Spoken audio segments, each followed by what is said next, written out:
If you're stuck in the cycle of overtrading and blowing good setups, this video will show you why patience is your most profitable strategy. You'll learn how to wait for high-quality trades, protect your capital, and finally start seeing consistent results. If that's what you've been missing, hit that subscribe button. You tell yourself, just one more setup. If this one works, I'll stop for the day. You've already had 3 trades today. 1 win, 2 losses. You should have walked away after the win, but you didn't. Now you're staring at your screen, watching candles form like they hold the key to your financial future. Every flicker, every wick, your heart jumps. You know the feeling. You're not even thinking anymore. You're reacting. Welcome to the loop that almost every trader enters, but very few escape. You're not alone, and you're not broken. You're just trading from the wrong fuel tank. Impulse, not intention. And that's what we need to fix. I remember it clearly. My 3rd month of trading full-time, I had a decent win rate on paper, but in reality, I never saw the profit. I'd win 2 trades, feel confident, then give it all back trying to catch just 1 more. I wasn't greedy. I was anxious. I needed results fast. The rent was due. My ego was louder than my plan. And deep down, I was still trying to prove I could do this. The markets can smell that. They feed on it. And that's when I started bleeding, not from bad strategy, but from lack of patience. Overtrading wasn't the disease. It was the symptom. Here's something most beginner traders never hear. The best setups in the world are worthless if you can't sit on your hands when there's nothing to do. Read that again. The traders who last, the ones who grow into consistent, long-term professionals, they win not by taking more trades, but by skipping 90% of what tempts them. They filter ruthlessly. And that's hard to do when everything inside you says, act now or you'll miss out. That's not just FOMO, that's untrained instinct. So let's train it. Let's walk through what's actually going on when you overtrade, how to rewire that loop, and how to build a discipline muscle in a way that actually sticks, even if you've blown accounts before. Because you don't need more trades, you need fewer, better ones, backed by the patience to wait for them. Let me show you how I learned that the hard way, and how you don't have to. There was a time I thought more trades meant more opportunities, that if I wasn't in the market, I was wasting time. But think about that logic. Imagine a sniper thinking, if I shoot more, I'll hit more targets. No, they train to shoot less, with precision. And that's the mindset shift we're after. From more to meaningful. So where does overtrading really come from? Let's break it down. The first root is emotional noise. Most traders don't realize how loud their inner world is. Every candle move becomes a signal. Not because it is, but because they're emotionally charged and seeking action to relieve the tension. You can spot this when you keep changing your bias every 5 minutes. One moment you're long. Then price dips and you flip short. You're not trading your plan, you're trading your emotions. The second root is unclear structure. If your trading plan doesn't define what a non-trade looks like, you'll always find excuses to enter. You'll convince yourself, well, this kind of looks like the last setup, even if your rules aren't met. Most beginners think a trading plan is just entry and exit, but a real plan includes when to do nothing. That's the difference between a strategy and a discipline system. The third root is subconscious scarcity. This is deeper. It's the part of you that doesn't fully believe there will be another opportunity. So you rush, you force, you grab. Even when the setup is weak, you're thinking, what if this is the one I miss? And that mindset, that desperation, it leaks into your decision-making. Let me tell you about a week I'll never forget. It was NFP week. Volatility was high. I'd told myself I wouldn't trade until after the news cleared. That was the plan. But on Wednesday, I saw a nearly there setup on GBP USD. My gut said wait. My brain said almost valid. My trigger finger said click, I entered. No momentum, no follow-through. 10 minutes later, stopped out. I was annoyed, but still logical. Then I saw a spike, not on my setup pair, but on EAR USD. I jumped in late, thinking I'd catch the tail. Another loss. Now I was heated. You know that moment, where you're not trading anymore, you're chasing. Your mouse is moving before your thoughts even form.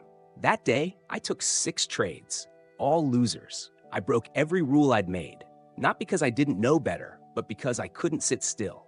That was the day I realized, if I don't learn to wait, I'll keep paying tuition to the market. I went back and reviewed my journal. Turns out 80% of my profits came from just 20% of my trades. The rest? Noise, impulse, hope. So I made a decision, no more guessing. I'd only trade setups that met every part of my plan. If it wasn't textbook, I didn't touch it. That's when everything changed. At first, it was boring. I'd spend hours watching the market without clicking a single button. My brain screamed, do something. But I didn't. That boredom, it became my edge. Because that's what most traders can't sit through. They confuse boredom with missed opportunity. But boredom is often the space where real clarity forms. Think about athletes. Sprinters don't run 100-meter races every hour. They train, rest, recover. They wait for the moment that matters. You're not a casino player. You're a performance operator. The pros wait for conditions to align, and when they strike, it's with calm precision, not adrenaline. So how do you train that kind of patience?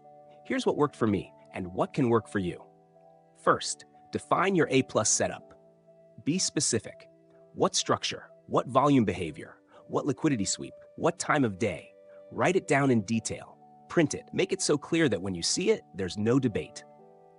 Second, build a no-trade checklist.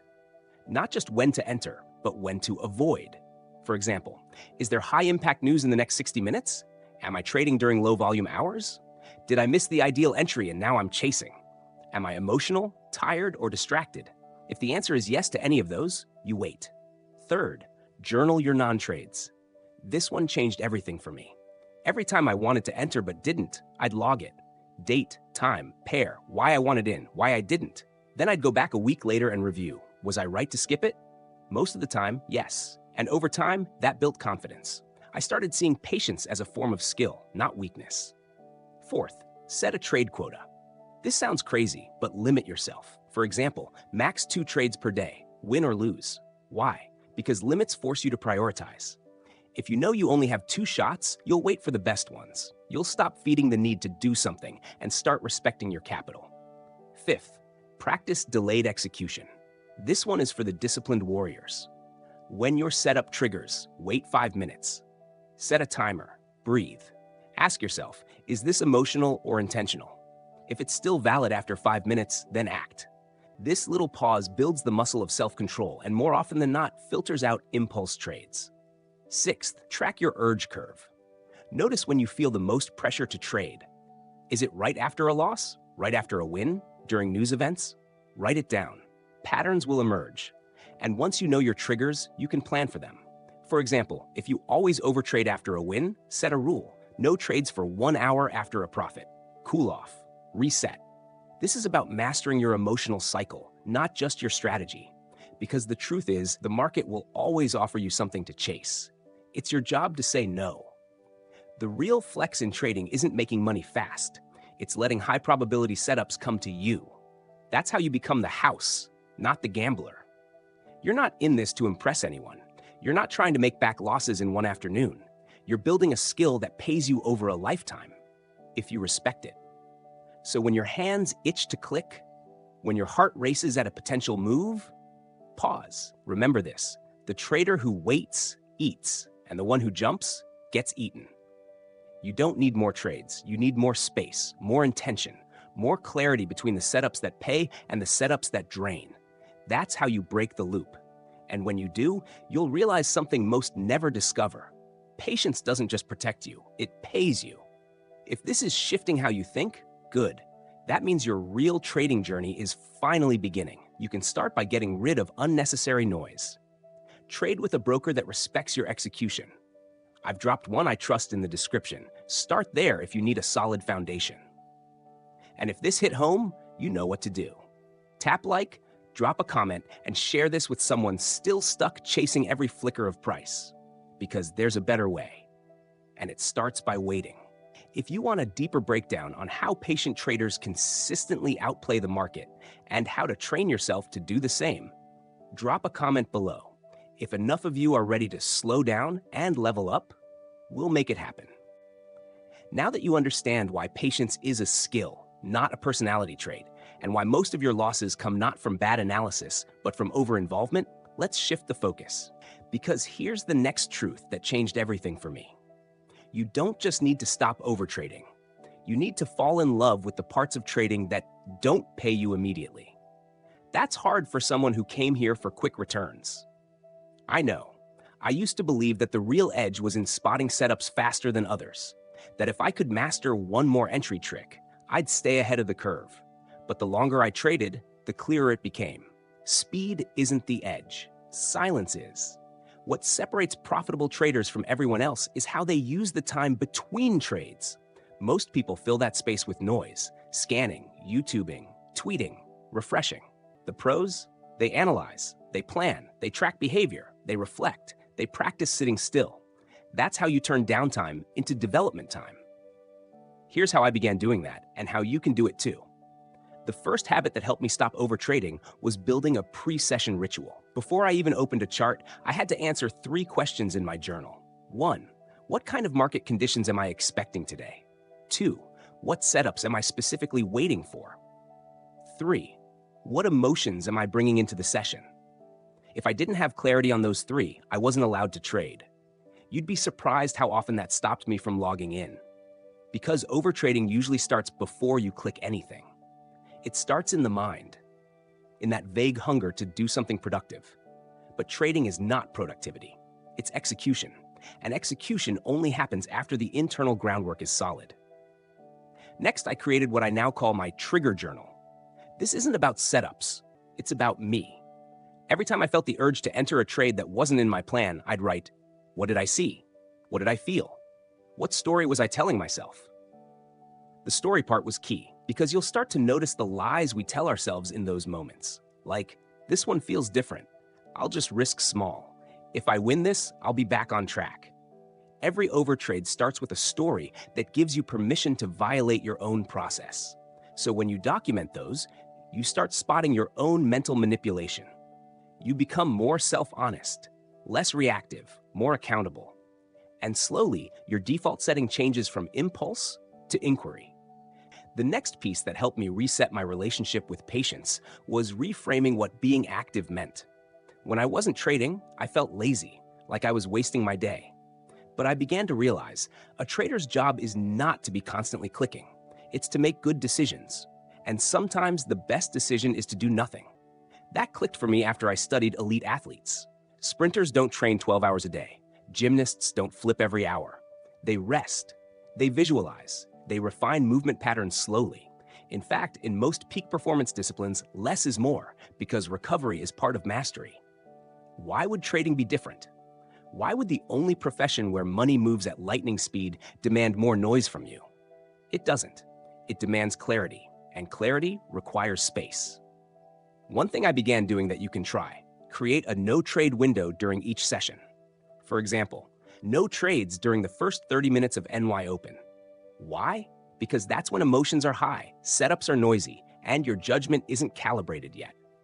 In that window, just watch. Take notes, log market behavior. By doing that consistently, you teach your brain that observing is productive, that watching is working. Over time, the compulsion to always be in a trade starts to loosen. Another way I reset my overtrading cycle was by rewriting what a successful day looked like. For the first year, I thought a good day was green P&L, but that mindset made me chase outcomes, not quality. So I changed it. Now, a successful day is any day where I followed my plan, win or lose. A +2R trade that broke the rules, failure. A 1R loss that met every condition, and I managed risk properly, success. This is not just semantics. This shift reprograms the reward system in your brain. And that's the real battle. If your brain is only wired to feel reward after profit, it will keep nudging you into high-frequency, low-quality trades just to get that dopamine hit. But if your brain starts to feel reward after following process, you become a different kind of trader. You stop chasing money. You start chasing mastery. And mastery pays more, consistently, quietly, sustainably. Let me give you a chart-based story that drilled this lesson in for me. AUJPY. There was a textbook liquidity sweep during Asian session. I marked it. Price came back into a 15-minute order block during London. My bias was long, clean displacement, good structure, nice EQ. But I missed the entry. I was on a call. When I came back, price was halfway to TP1. The old me would have chased it. I would have told myself, it's still early in the move, let's get in. But I waited. Then, after NY Open, I saw another entry, but this one was sloppier. Volume diverged. clean imbalance had already been filled. It didn't match my A+ criteria. But it looked good. And for 20 minutes, I argued with myself. Then I walked away. That trade eventually played out. 3R, textbook. But I didn't take it. And that was the first day I felt proud of missing a win. Because the win wasn't mine. It didn't follow my system. It didn't align with my training. And if I made money there, I'd reinforce the wrong habit, that breaking rules can still pay. That's the kind of discipline nobody claps for. But it's the kind that transforms you, because it rewires you to trust process over profit. And that's how you break the cycle of overtrading. So here's the part most mentors don't tell you. You won't stop overtrading just by telling yourself to stop.